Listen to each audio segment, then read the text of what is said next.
નમસ્કાર ખેડૂત મિત્રો, મારું નામ છે અલ્કેશ પટેલ અને આપણી યુટ્યુબ ચેનલ છે ખેતીની વાત મારું ગુજરાત.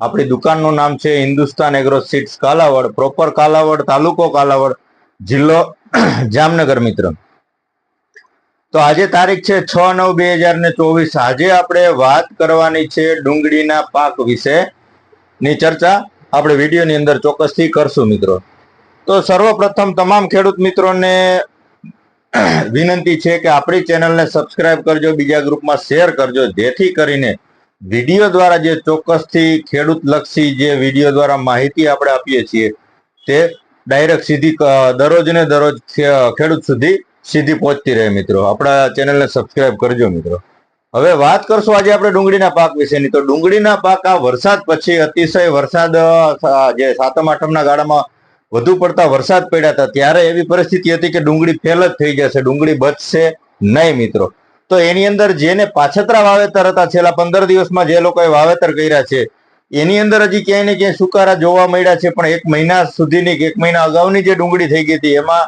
વધારે પડતું નુકસાન છે નહીં. બર્નિંગ ઇફેક્ટ લાગી હતી, જમીનને ચોટી ગઈ હતી, સતત પીળી પડી ગઈ હતી, પણ જે લોકોએ સમયસર પાણીનું પાલર ઉતારી દીધું છે એને અત્યારે સમસ્યા નથી. હજી જે લોકોને પાછતરી ડુંગળી હોય કે આગતરી હોય, વરસાદ ગયા પછી બીજે કે ત્રીજે દિવસે જ પાણી પાલર તમારે ચોક્કસથી ઉતારી દેવાનું છે. મિત્રો, તો અત્યારે ડુંગળીમાં રિકવરી 70 થી લઈને 80% સુધીની આવી ગઈ છે. તો હવે એમાં ક્યાંય ને ક્યાંય ખર્ચો કરવો હિતાવહ મને લાગી રહ્યો છે, એટલે આજે આપણે વિચાર્યું કે ડુંગળી વિશેનો એક વિડીયો આપણે ચોક્કસથી બનાવી દઈએ. મિત્રો, તો સર્વપ્રથમ વાત કરશે ડુંગળીમાં. તો અત્યારે ખાતર ડોઝ કયો આપવો?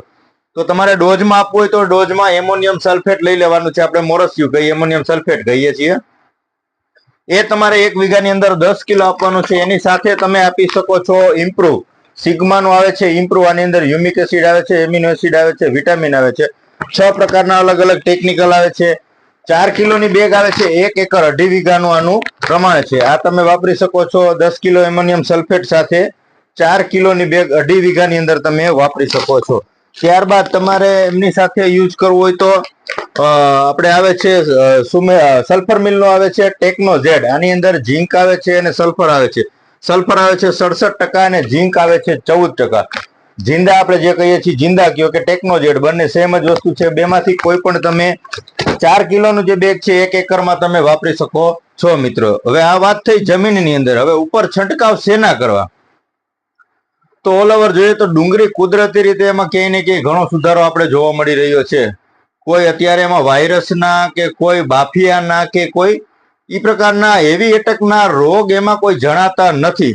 તો વધારે પડતો અત્યારે ખર્ચો કરવાની કાંઈ બીજી જરૂર નથી. તમારે નોર્મલ જ છંટકાવ ચાલુ રાખવાના છે.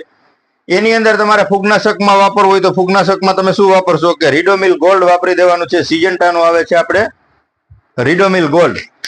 1 પંપે 25 ગ્રામ ફૂગનાશકમાં એકદમ પરફેક્ટ રિઝલ્ટ, સારી વસ્તુ છે. રીડોમિલ ગોલ્ડ તમારે વાપરી દેવાનું છે. બીજી અત્યારે કોઈ હેવી એવો જરૂરિયાત નથી. તો તમે અત્યારે રીડોમિલ ગોલ્ડની સાથે તમે થ્રિપ્સ નોર્મલ હોય તો એની સાથે તમે પોલિટ્રીન સી, સિજન્ટાનું પ્રોફેનો સાયપર જે આવે છે પોલિટ્રીન સી વાપરી શકો છો.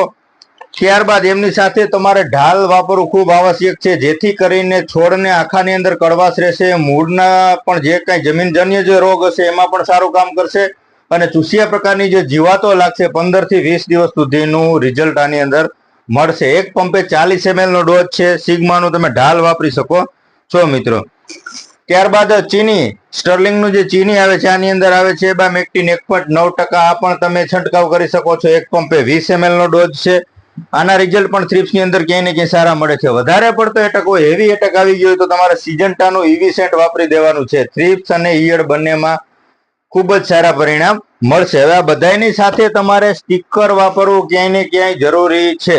સ્ટીકર પંપે 5 ml ના ડોઝ થી કોઈ પણ તમે સારી કંપનીનું સ્ટીકર લ્યો, સ્ટીકર વાપરવું ખૂબ જરૂરી છે. માટે તમે કપાસમાં છે, સોયાબીનમાં છે, ડુંગળીમાં છે, મરચીમાં, કોઈ પણ પાકમાં તમે દવાનો છંટકાવ કરો ત્યારે સ્ટીકર નાખવું ખૂબ આવશ્યક છે. મિત્રો, ત્યારબાદ તમારે એની સાથે કોઈ માઇક્રોન્યુટન ખાતર આપવું હોય તો તમે BSF નું તમે લિબરેલ જે આવે છે TMX2 આનો તમે છંટકાવ કરી શકો છો.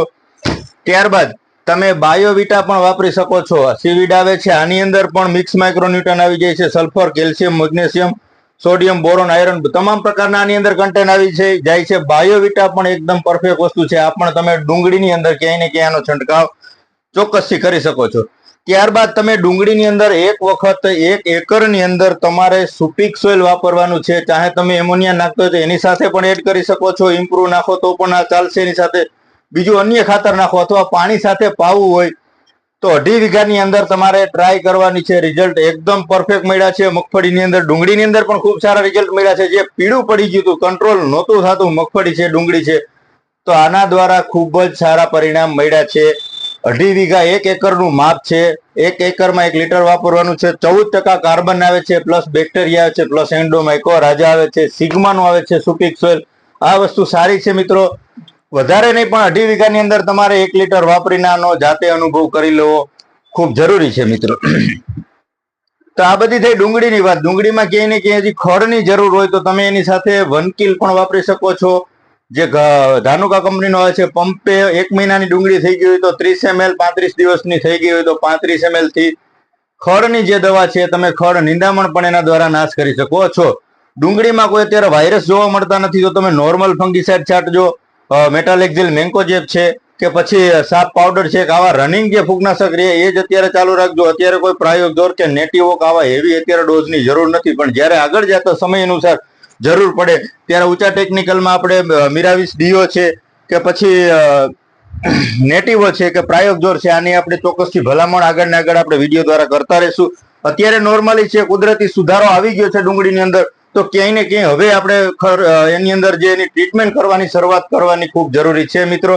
તો નીચે પાયામાં ખાતરથી લગાડી અને ઉપર નોર્મલ છંટકાવથી એની તમે સારવાર સમયસર કરી દેવું ખૂબ જરૂરી છે. અને પિયત તમે પાલર પાણી ઉતારવાની ઉતાવળ રાખજો.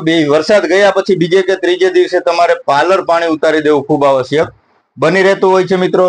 ચોક્કસથી હવે વિડીયો દ્વારા આપણે બીજી અવનવી માહિતી વિડીયો દ્વારા કાયમ આપતા રહીશું મિત્રો. આપણી ચેનલને લાઈક કરજો, શેર કરજો અને સબસ્ક્રાઇબ કરજો. રજા આપશો મિત્રો મને. જય જવાન, જય કિસાન.